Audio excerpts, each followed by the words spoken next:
Hi everyone, Keith Arkenberg Farms here, and today we're at a very monumentous portion of the beginning of our season, and that is first planting day.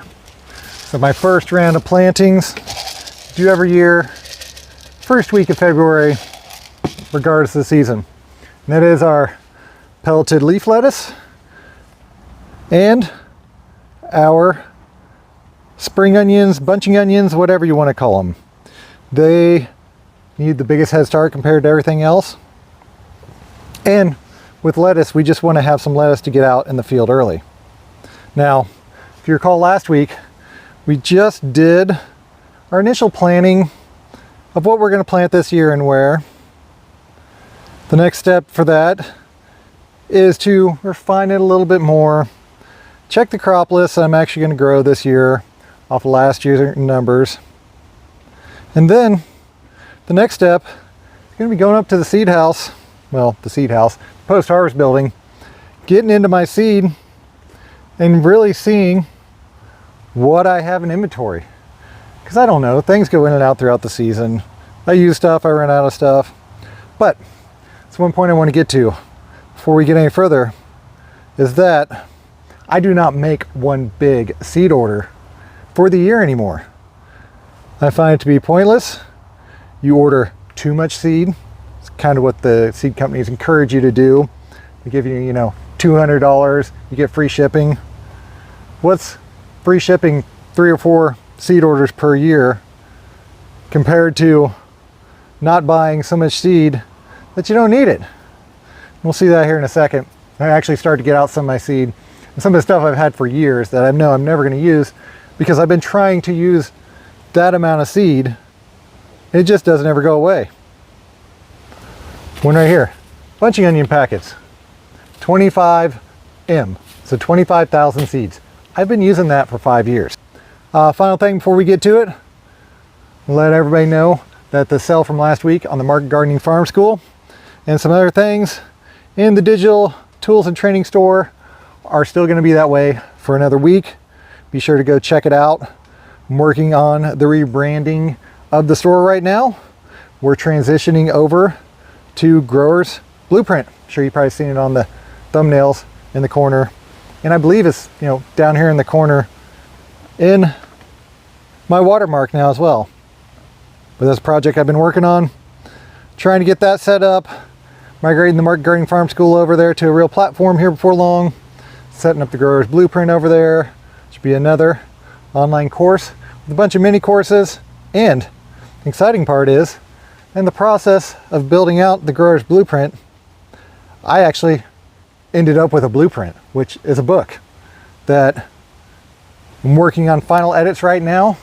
Should have that for order here before long, digital and paperback. So keep your eyes out. I'll make an announcement when it's actually out. Show you the front cover, kind of show you the way it's inside. It's a very direct book. There's really no fluff around it. It gives you the exact precise plans. So we're gonna get with it. Got this planned out. Go on, see what seed we need, what we have, and go from there.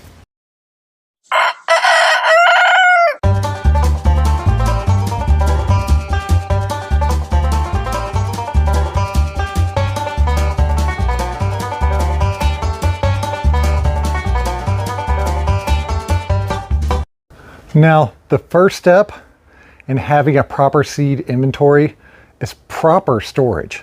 I cannot stress this enough.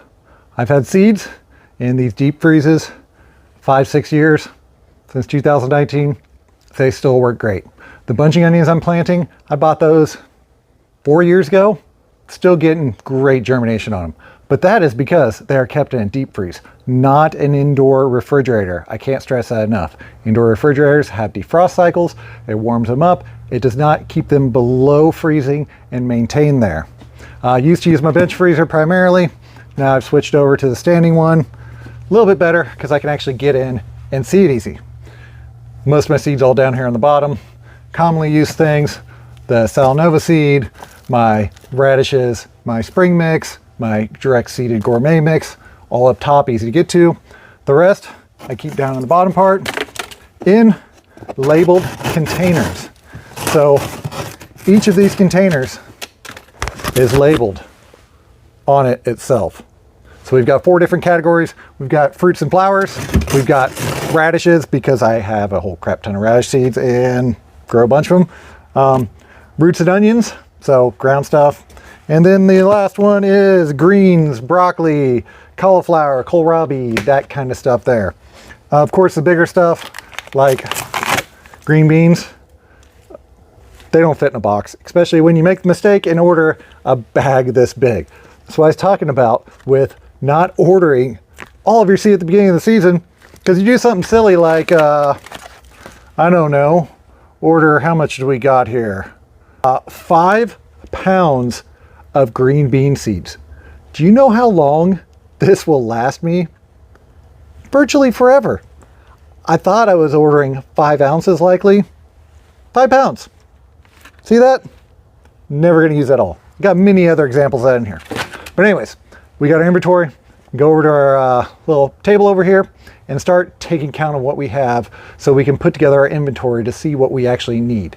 Again, our next planting, because we will not be planting outside or doing any more starts until the 1st of March. So we have a month to get the seed in. Never had a problem ordering seed this time of year, getting it in within a month. Now, the best way I found to take inventory, we just use our simple seeding notebook. This is where we write down everything that we direct seed, from the roller we use, the bed it goes in, the starting weight and the ending weight, and the number of rows we plant in a bed, and also the distance we plant. That way we have an idea of what we're doing through the season. I can easily look back at what we've been doing. But great place to keep it in the same book, because it's all about seed, to be honest with you.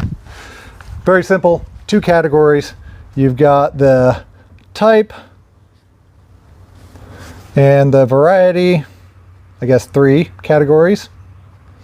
And then the count. We get in our pen real quick. From there, we're just gonna simply get into this and start unpacking our totes. Right on top, the green bean example. This is enough green beans for 1, maybe 2 seasons. These are each 1 ounce packages. Nope, they're 2 ounce packages. So 5 ounces. That'll last me probably 2 years. But we're just gonna go ahead and start with our type, which would be green beans.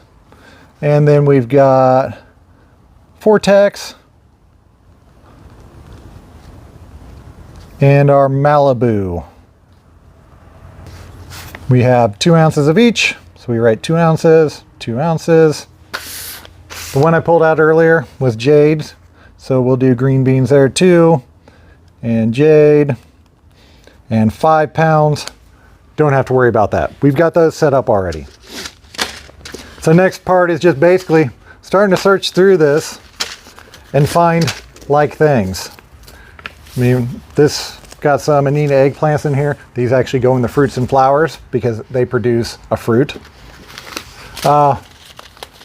Cucumbers, same thing, should be in fruits and flowers. We've actually got some flowers in here too. Blast pick. We've got flowers in here. Oh, it's because I grabbed the fruits and flowers. Makes much more sense. So I say we got a lot of wrong stuff in here. So we're going to continue through this and look and see what we got and get everything categorized out. So we have everything separated out into its different groups. Got green beans, tomatoes. These are a bunch of flowers, which go over into this pile. It's all flowers. And then we've got things like broccoli, cauliflower, acorn squash, cucumbers, peppers. So now we can go through and start doing it. The one very important thing is as you're using your seeds, each of these come with an indication of how many seeds are in the package. After you use however many you plant out, write the number that is left on the package. Right away I can look at this and go, okay, we got Abigail, which is an heirloom tomato apparently. There's 8 seeds left. If I plan on planting more than 8 of these this year, I need to put this on my seed order list. Other part, have another piece of paper out ready to actually write down what you need as you need it. Another great tip for this is also on your phone, there are note apps. Keep notes. a whole bunch of them out there. Open up a category, specifically name it seeds to order. Anytime you're planting and you notice that you're getting low on seeds, especially, you know, the ones you plant every 1 or 2 weeks, record it in there. And when you do that, even when you're doing your initial plantings, if you put those in there, you will have record of that and you will know that, hey, I need to order those. So when you start running out of one of the seeds you plant every week, it's time to make a seed order. Then you can order it and like 4 or 5 other things. Granted, you're still going to be paying for shipping, but what you won't end up with, it's like I showed you earlier, 5-pound bag of seed that you're never ever going to use. I mean, there's a lot of seed in here that I will never use, but I keep them categorized in this and I keep them stacked in that fridge. That way, if I ever do decide, somebody has a request or something to plant them, I have them. So we're going to go through, we're going to keep recording all this stuff, get the seed order together. I said we got the initial plan right here, compare it with my crop list, and then we'll go from there. Next, I'll take you back out. Got that couple flats planted. So we got it watered in. I'm going to show you where we take it because again, it's February. It's too cold to germinate this stuff outside or even grow it outside, but I got a great solution for that. So my solution to start these, very simple. We come in, what was our old walk-in cooler?